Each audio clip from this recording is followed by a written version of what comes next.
আসসালামু আলাইকুম। সবাইকে শুভেচ্ছা জানাচ্ছি। মাসুম মাহবুব দেখছেন ওপেন দ্য ইউটিউব চ্যানেল এবং মাসুম মাহবুব ফেসবুক পেজ। পৃথিবীর যে প্রান্ত থেকে যারা দেখছেন সবার জন্য শুভকামনা, ভালোবাসা। দর্শক, বেশ কয়েকটা গুরুত্বপূর্ণ খবর আছে ঝুলিতে। সেগুলো একটা করে দেবার চেষ্টা করছি। ১ম যে খবর সেটি হলো হরমুজ প্রণালীর নিয়ন্ত্রণ নিয়ে যুক্তরাষ্ট্র ও ইরান পরস্পর বিরোধী দাবি করছে এবং কলম্বিয়া ভূমিকম্পে মৃতের সংখ্যা ২৬৫ পৌঁছালো। এখনো উদ্ধার কাজ চলছে। আমরা আপনাদেরকে আরো কয়েকটা গুরুত্বপূর্ণ খবর দিতে চাই। তার মধ্যে ইউএস আব্রাহাম লিঙ্কনের বর্ধিত মোতায়েন নিয়ে জ জবাব চেয়েছে এবার মার্কিন সিনেট। লিবিয়ায় গঠনমূলক ও মধ্যস্থতাকারী ভূমিকা অব্যাহত রাখবে তুরস্ক। এবং তুরস্কে ট্রাক বিমান বদলানোর আগে ইরানের হুমকি নিয়ে সিআইএ এর আস্থা কম ছিল। এখানেও একটা দুর্দান্ত প্রতিবেদন তুরস্ক ফাঁস করে দিয়েছে, ইসরায়েলের কাপড় খুলে দিয়েছে। দর্শক, আপনাদেরকে যে বিষয়গুলো আজকে প্রধান আলোচনায় রাখতে চাই তার প্রধান একটি হলো যে ইরান তার প্ল্যান বি প্রকাশ করতে যাচ্ছে, যেটা আমেরিকার বুকে কাঁপন ধরিয়ে দিয়েছে। আর দ্বিতীয়টি হলো ইসরায়েলের যে গোপন পরিকল্পনা সেটা এবার তুরস্ক ফাঁস করে দিয়েছে। তো আসেন আমরা প্রথমে আপনাদেরকে কয়েকটা আজকে ডেইলি ইভেন্ট জানিয়ে নিচ্ছি, তারপর মূল খবরে আসছি। রাষ্ট্রপতি ডোনাল্ড ট্রাম্প আবারও জোর দিয়ে বলেছেন যে হরমুজ প্রণালীর উপর যুক্তরাষ্ট্রের সম্পূর্ণ নিয়ন্ত্রণ রয়েছে, যদিও ইরানের বিরুদ্ধে ক্রমবর্ধমান যুদ্ধের কারণে এই গুরুত্বপূর্ণ জলপথ দিয়ে জাহাজ চলাচল এক সপ্তাহের মধ্যে সর্বনিম্ন পর্যায়ে নেমে এসেছে। পাশাপাশি তেহরান তার অবস্থানে অটল রয়েছে এবং যুক্তরাষ্ট্রের বিরুদ্ধে প্রতিরোধ অব্যাহত রাখার ও সব দাবি পূরণ না হওয়া পর্যন্ত প্রণালীটি বন্ধ রাখার অঙ্গীকার করেছে। গত এক সপ্তাহের বেশি সময়ের মধ্যে ইসরায়েলি সামরিক বাহিনী গাজায় প্রথম বিমান হামলা চালিয়েছে এবং একই সাথে দক্ষিণ লেবাননে বোমা হামলা ও ধ্বংসযজ্ঞ চালাচ্ছে। যদিও উভয় স্থানে যুদ্ধবিরতি এখনো কার্যকর রয়েছে। তাদের জন্য আসলে যুদ্ধবিরতি লাগে না, তারা মন চাইলে যেটা খুশি সেটাই করতে পারে। এখানে তাদেরকে কেউ কিছু বলতে পারবে না, কারণ তারা হলো পৃথিবীর সবচেয়ে শক্তিধর রাষ্ট্র আমেরিকার অন্যতম লাঠিয়াল বাহিনী। দর্শক, মার্কিন যুক্তরাষ্ট্রের প্রেসিডেন্ট ডোনাল্ড ট্রাম্প তুরস্কে গিয়েছিলেন ন্যাটো সম্মেলনে জুলাই মাসে এবং হঠাৎ করে তিনি তার নির্দিষ্ট বিমান থেকে নেমে একটি ক্যাটারিং ট্রাকে উঠেছিলেন। অর্থাৎ তুরস্কে হঠাৎ করে তার কাছে একটা গোয়েন্দা তথ্য আসে যে ইরান তার উপর হামলা করতে যাচ্ছে মিসাইলের মাধ্যমে। তখন তিনি তার অবস্থান পরিবর্তন করেছেন, সে নির্দিষ্ট বিমানে না উঠে একটি ট্রাকে উঠেছিলেন। পরবর্তী ছোট বিমানে করে নির্দিষ্ট আরেকটি অঞ্চলে চলে গিয়ে জীবন বাঁচিয়েছেন। এই খবরটি আমরা গত কয়েকদিন আগে আপনাদের দিয়েছি। এটার মূল ঘটনা এবার ফাঁস করে দিয়েছে রজব তৈয়ব এরদোয়ানের দেশ তুরস্ক। তুরস্কে মার্কিন প্রেসিডেন্টের উপর হুমকি সংক্রান্ত ইসরায়েলি গোয়েন্দা তথ্যের উপর সন্দেহ থাকায় এক গুপ্তচর সংস্থা এই অসাধারণ গোপন ফ্লাইটটি পরিচালনা করে, জানিয়েছে ওয়াশিংটন পোস্ট। বুধবার দ্য ওয়াশিংটন পোস্ট জানিয়েছে মার্কিন গোয়েন্দা কর্মকর্তারা প্রেসিডেন্ট ডোনাল্ড ট্রাম্পের বিরুদ্ধে ইসরায়েলের মাধ্যমে পাঠানো একটি কথিত ইরানি গুপ্ত হত্যার হুমকির বিশ্বাসযোগ্যতা নিয়ে সন্দিহান ছিলেন এবং এই কারণেই গত এক মাসে তুরস্ক ত্যাগের সময় একটি বিশেষ নিরাপত্তা অভিযান চালানো হয়েছিল। গোয়েন্দা তথ্যের সঙ্গে পরিচিত বর্তমান ও সাবেক মার্কিন কর্মকর্তাদের উদ্ধৃতি দিয়ে প্রতিবেদনে বলা হয়েছে, সিআইএ বিশ্লেষকরা ইসরায়েল প্রদত্ত তথ্যকে বিশ্বাসযোগ্য মনে করেনি এবং ট্রাম্প প্রশাসনের কর্মকর্তাদের কাছে তাদের সংশয় প্রকাশ করেছিলেন। পোস্টের প্রতিবেদন অনুযায়ী একজন মার্কিন কর্মকর্তা এই প্রতিবেদনটিতে ইসরায়েল প্রণোদিত, মার্কিন সৃষ্ট নয় এবং নিম্নমানের বলে বিবেচিত বর্ণনা করা হয়েছে।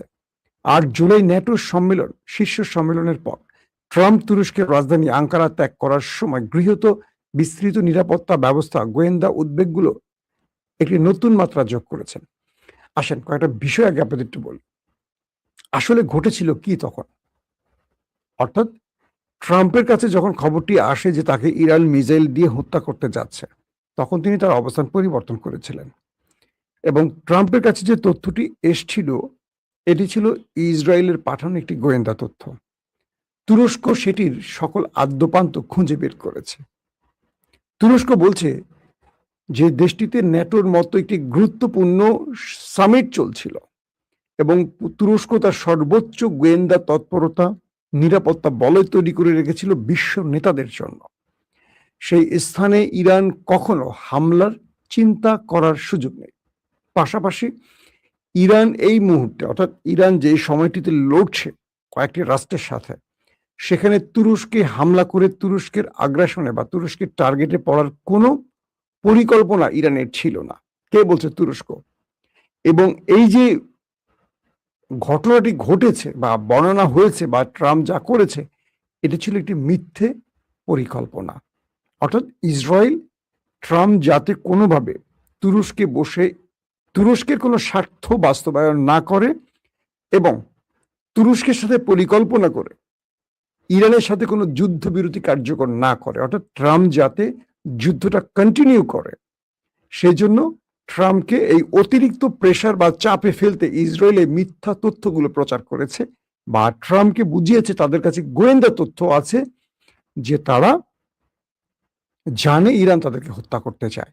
তো ইসরায়েল এখানে এক ঢিলে দুটো পাখি মারছে। এক, আমেরিকাকে ইরানের ব্যাপারে আরো ক্ষুব্ধ করছে যাতে আমেরিকা যুদ্ধটা কন্টিনিউ করে। টু, যাতে ট্রাম্প এই যুদ্ধটা বন্ধ করে দিলে ইসরায়েল ট্রাম্পকে হত্যা করতে পারে এবং এর দায় ইরানের ঘাড়ে পড়ে। এটা কিন্তু তুরস্কের গোয়েন্দা তথ্যে চলে আসছে। তার মানে সিআইএ বলছে যে ট্রাম্পকে হত্যা তাদের কাছে কোনো নথি বা তথ্য ছিল না, কিন্তু এই তথ্যটি যেটি ট্রাম্পের কাছে পৌঁছেছে এটা খুবই অবিবেচক এবং এটি অগ্রহণযোগ্য তথ্য ছিল এবং সিআইএ তথ্যের সাথে তুরস্কের তথ্যের মিল আছে। তার মানে তুরস্ক প্রকাশ করে দিয়েছে ইসরায়েল ট্রাম্পকে হত্যা করতে চায়।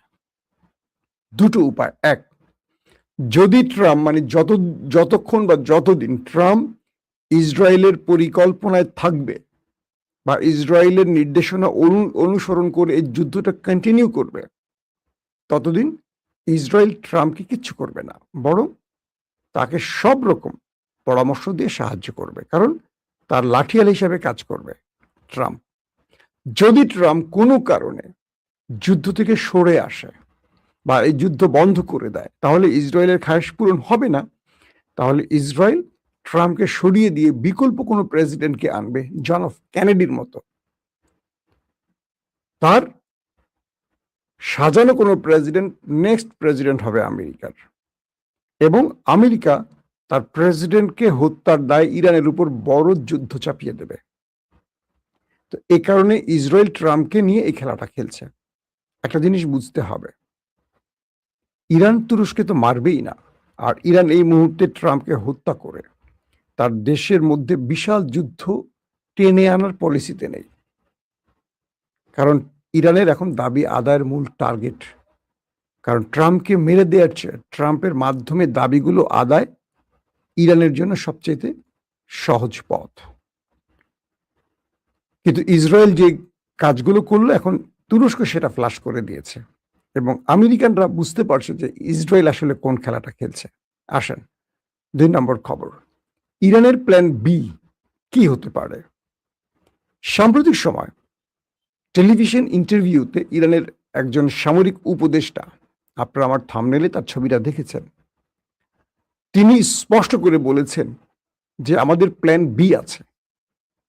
যদি আমেরিকা ইরানে নিউক্লিয়ার অ্যাটাক করে বসে, অর্থাৎ তিনি বলছেন যে আমাদের কাছে তথ্য আছে, আমাদের সাথে যুদ্ধে পেরে না উঠে আমেরিকা ইরানে একটা নিউক্লিয়ার বা পারমাণবিক অ্যাটাকের পরিকল্পনা করছে।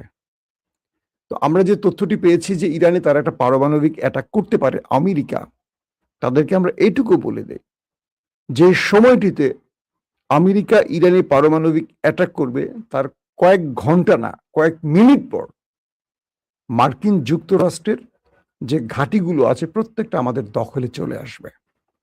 এবং আমরা এইটুকু বলে দিচ্ছি আমেরিকাকে যে মধ্যপ্রাচ্যে থাকা মার্কিন যুক্তরাষ্ট্রের একজন সেনা সদস্য জীবিত আর তার দেশে ফেরত যেতে পারবে না। কে বলছে? ইরানের সামরিক উপদেষ্টা। তিনি আরো বলছেন যে আমরা প্রত্যেকটা মার্কিন ঘাঁটি আমাদের টার্গেট বলয়ে রেখেছি। এখন পর্যন্ত আমরা যা কিছু করেছি, আমেরিকাকে একটা পথ খুলে দিয়েছে যে আমরা আক্রমণ করছি, কিন্তু আমেরিকাকে বোঝাচ্ছি যে তুমি এখান থেকে চলে যাও। কিন্তু যখন আমেরিকা ইরানে নিউক্লিয়ার অ্যাটাক করবে, তখন আমরা আমেরিকাকে চলে যাওয়ার রাস্তা দিব না, আমেরিকাকে পুরোপুরি মুছে দেওয়ার রাস্তাটা তৈরি করব। মানে প্রত্যেকটা মার্কিন ঘাঁটি, যেটা প্রায় 20-25টা ঘাঁটি আছে গালফ কান্ট্রিতে, প্রত্যেকটা আমরা ধ্বংস করবো এবং প্রত্যেকটা সেনাকে আমরা ওপারে পাঠাবো। পাশাপাশি তাদের একটি সামরিক অস্ত্র, প্রযুক্তি, রাডার সিস্টেম, তারপর যুদ্ধ বিমান, ড্রোন, প্রতিরক্ষা ব্যবস্থা কিচ্ছু ফেরত যাবে না, সবগুলো আমরা ধ্বংস করে দেব। শুধু তাই নয়, স্বয়ং খোদ মার্কিন যুক্তরাষ্ট্রের ভেতরে আমরা অ্যাটাক করব। এটা হলো সবচেয়ে সেন্সিটিভ ওয়ার্ড। আমেরিকার ভেতরে ইরান অ্যাটাক করবে মানে কি? ইরানের কাছে কি সেই প্রযুক্তি আছে? ইরান হয়তোবা সেই ইঙ্গিতটাই দিচ্ছে। তাদের কাছে হয়তো আইসিবিএম পৌঁছে গেছে, ইন্টারকন্টিনেন্টাল ব্যালিস্টিক মিসাইল হয়তোবা ইরান তৈরি করেছে, যেটা আমরা এর আগে দেখেছিলাম। মার্কিন একটি ঘাঁটিকে টার্গেট করেছিল, গাউসিয়া, মনে আছে আপনাদের? যেটা ভারত সাগরের কাছে। তো এখন ডিয়াগো গার্সিয়া যেটাকে বলা হয়। তো এখন যেই বিষয়টি তৈরি হলো, এই বক্তব্যে দুটো জিনিস স্পষ্ট করলো ইরান, যে ইরানের কাছে হয়তোবা নিউক্লিয়ার আছে। কারণ ইরান বলছে যে আমরা মধ্যপ্রাচ্যে থাকা প্রত্যেকটি ঘাঁটি উড়িয়ে দেব, শুধু না, প্রত্যেকটা ঘাঁটির একজন সেনাকে আর ফেরত যেতে দেব না। 50,000 মার্কিন সেনা রয়েছে মধ্যপ্রাচ্যে, এবং বিলিয়ন না ট্রিলিয়ন ট্রিলিয়ন ডলারের সামরিক অস্ত্র, আধুনিক অস্ত্র রয়েছে এই মধ্যপ্রাচ্যে। সবগুলো মাটির সাথে মিশিয়ে দেবে ইরান, এই ঘোষণা। 2 নম্বর, খোদ আমেরিকার ভেতরে অ্যাটাক করবে। তার মানে ইরান হয়তোবা এই বক্তব্যটির মাধ্যমে বিশ্বকে বোঝাতে চাইছে তাদের কাছে আইসিবিএম আছে, পাশাপাশি নিউক্লিয়ার আছে। হয়তোবা তারা প্রকাশ্যে শব্দটা ব্যবহার করছে না। এখন আমেরিকাকে এই বক্তব্যটির মাধ্যমে যে থ্রেটটা দিল ইরান, সেটা হলো যে তুমি আমার দেশে নিউক্লিয়ার অ্যাটাকের কয়েক মিনিট পর তুমি অ্যাটাক করবা, সূর্যোদয়ের জন্য আমরা ওয়েট করব না। সূর্যোদয়ের আগেই বা সূর্যাস্তের আগেই আমরা তোমার টার্গেটগুলোকে মাটির সাথে মিশিয়ে ফেলবো। এখন তুমি সিদ্ধান্ত নাও, তুমি কি করতে চাও। অর্থাৎ ইরান তার প্ল্যান 1 বা প্ল্যান এতে রেখেছে যুদ্ধে প্রতিঘাত। প্রতিটা মুহূর্তে তারা আমেরিকাকে টার্গেট করে অ্যাটাক করবে, আমেরিকার জবাব দেবে। এতে করে আমেরিকা ইরানের শর্ত মানবে এবং ইরান তার সাকসেস এখান থেকে নিয়ে আসবে। যদি আমেরিকা ইরানের ভেতরে কোনো নিউক্লিয়ার অ্যাটাক করে বসে, এটা হবে ইরানের প্ল্যান বি, এটাকে মোকাবেলা এবং প্রতি উত্তর। তো এই প্রতি উত্তরটা ইরান কি দিতে চাচ্ছে বা কি দেবে, সেইটার ইঙ্গিত তার সামরিক বিশ্লেষকরা কিছুক্ষণ আগে একটি খবরের মাধ্যমে প্রকাশ করেছে, বা তিনি এক টেলিভিশন ইন্টারভিউতে এই বিষয়গুলো স্পষ্ট করেছেন। তার মানে ইরান আমেরিকাকে মোকাবেলায় সর্বসময়ের জন্য সর্ব অবস্থার মধ্যেই তাদেরকে প্রতিহতের সকল বিকল্প পথ খোলা রেখেছে। এবং ইরান যে বারবার বলছে তাদের কাছে এমন কিছু আছে যেটা আমেরিকা কল্পনা করেনি, এই সামরিক উপদেষ্টার বা অ্যাডভাইজারের এই বক্তব্যে সেটা স্পষ্ট বা প্রমাণিত হয়েছে। সাম্প্রতিক সময় দেখবেন ইরান হরমুজে কয়েক দফা অ্যাটাক করেছে, কিন্তু আমেরিকা প্রতি উত্তর দেয়নি। ট্রাম্প ইরানকে সেই অর্থে বড় রকম কোনো শক্ত কথার জবাব দেয়নি, যেটা পূর্বে তিনি দিয়েছেন। এবং বলা যাচ্ছে যে ট্রাম্প তার পুরো লাইফে এখন একটা সিকিউরিটি থ্রেটের মধ্যে আছেন। তিনি গলফ খেলতে যাচ্ছেন, সেখানে প্রতিরক্ষা ব্যবস্থা ইনস্টল করা হচ্ছে।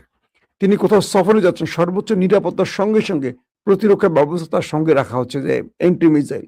অর্থাৎ নিজ দেশে বা বাহিরে ট্রাম্প পুরোপুরি এখন এক অনিশ্চিত যাত্রার মধ্যে আছেন, এবং ট্রাম্প চরম হতাশাগ্রস্তের মধ্যে আছেন যে এই ইরান যুদ্ধটা তিনি করে কি লাভ পেলেন। একদিকে মধ্যবর্তী নির্বাচনে পরাজয়ের আশঙ্কা তার রয়েছে, অন্যদিকে তার জীবন হুমকিতে রয়েছে। তার মিত্র ইসরায়েলি তাকে মেরে দিতে পারে যদি তাদের কথা না শোনে। তাহলে ট্রাম্প একসঙ্গে 3টা গ্যারাকলে পরে তার 2টা পা 3 দিকে চলে গেছে। ও আচ্ছা, ট্রাম্পের আবার 3টা পা, 2 পাশে 2টা, মাঝখানে একটা পা আছে বোধহয়, না? তো এখন ট্রাম্প আটকা পড়ে গেছে 3 দিকে 3 পা দিয়ে। ইরান তাকে নিয়ে এখন একটা কি বলবো, কঠিন খেলায় মেতে উঠছে। ইরান আবারও বলছে হরমুজ তাদের কন্ট্রোলে আছে, এই হরমুজ তারা কোনোভাবেই আমেরিকার হাতে দেবে না। পাশাপাশি ইরানের শেষ 4টি শর্ত না মানলে অনির্দিষ্টকালের জন্য অথবা স্থায়ীভাবে হরমুজ প্রণালী বন্ধ করে রাখবে ইরান। দর্শক, এখনকার মতো বিদায় নিচ্ছি ইনশাআল্লাহ। আবার দেখা হবে, তার আগে বলছি আমি আবারও সফরে বেরোচ্ছি। তো আমার বন্ধুরা যারা আছেন, আমি খুলনা, যশোর এই অঞ্চলটা সফরে যাব, কুষ্টিয়া আমার বড় হওয়ার শহর, জন্মস্থান, সেখানে যাব। একটা লম্বা সফরে থাকবো। আমি সফর থেকে চেষ্টা করব আপনাদের সাথে কন্টিনিউ লাইভে আসার এবং আপডেট খবরগুলো দেওয়ার জন্য। অবশ্যই আমার জন্য দোয়া করবেন। প্রত্যেকে ভালো থাকবেন। আল্লাহ হাফেজ।